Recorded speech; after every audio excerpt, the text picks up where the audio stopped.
பெரியோர்களே, தாய்மார்களே, நமது கிராமத்தை சேர்ந்த முக்கிய தேவரின் பேரனும் பாண்டி தேவரின் புதல்வனும் ஆகிய டாக்டர் சுபாஷ் அவர்கள் அமெரிக்கா நாட்டில் மருத்துவ படிப்பை முடித்துவிட்டு நமது கிராமத்துக்கு தான் சேவை செய்வேன் என வந்து கொண்டிருக்கின்றார்.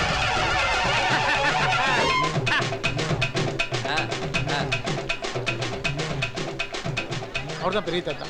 வணக்கம். நமக்கு போட்டியா நெஜ டாக்டரே வந்துட்டான். இனிமே நம்ம எப்படி பொழைக்கிறது? வந்த வழியா அந்த ஆளை எப்படி ஓட ஓட விரட்டுறேன்னு பாரு. அவர்தான் சின்ன சித்தப்பா.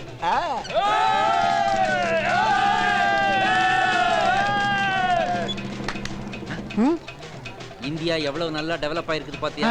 காலையிலேயே அறுவடைக்காக மக்கள் எல்லாம் கையில அருவாளை எடுத்துக்கிட்டு வயலை நோக்கி ஓடிக்கிட்டு இருக்காங்க. அங்க அறுவடைக்கு போகல, பக்கத்து ஊர்ல ஜாதி கலவரம். விஷயம் தெரிஞ்சு அருவாளோட கிளம்பிட்டானுங்க.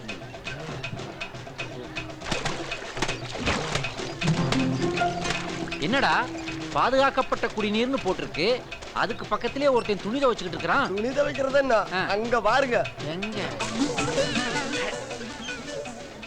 இந்த மாதிரி வாட்டர்ல ஃபேஸ் வாஷ் பண்றதே தப்பு, பேக் வாஷ் பண்ணிக்கிட்டு இருக்காங்களே. அதானே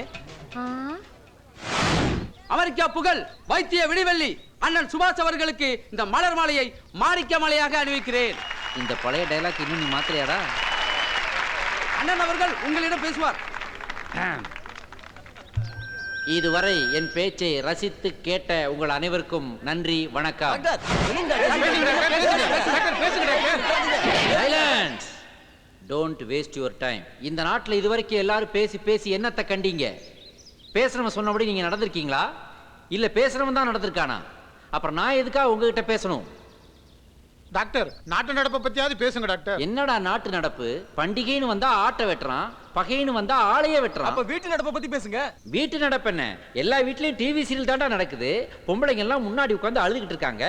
ஆம்பளைங்க எல்லாம் டிவியில வர ஒரு பொண்ணுக்கு போன் பண்ணி, உங்களுக்காக 2 வருஷமா போட்டு போட்டு பாக்குறேன், இப்பதான் லைன் கிடைக்குது, நீங்க ரொம்ப அழகா இருக்கீங்கன்றான்.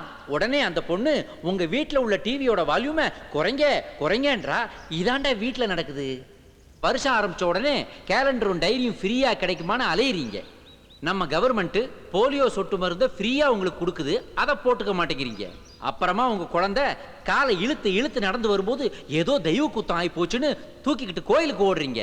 இந்த அறியாமை இருள் ஒழிய வேண்டும், அறிவு சுடர் ஏற்றப்பட வேண்டும், உங்கள் ஆரோக்கியம் போற்றப்பட வேண்டும். அதுக்காகத்தான் நான் அமெரிக்காவில் டாக்டர் படிப்பு படிச்சாலும் என்னுடைய சேவை நம்ம தேசத்துக்கு, குறிப்பா நம்ம கிராமத்துக்கு பயன்படணும்ட்டு தான் நான் உங்களை தேடி வந்திருக்கேன். என்னை நீங்க பயன்படுத்திக்கங்க. Thanks and Jai Hind.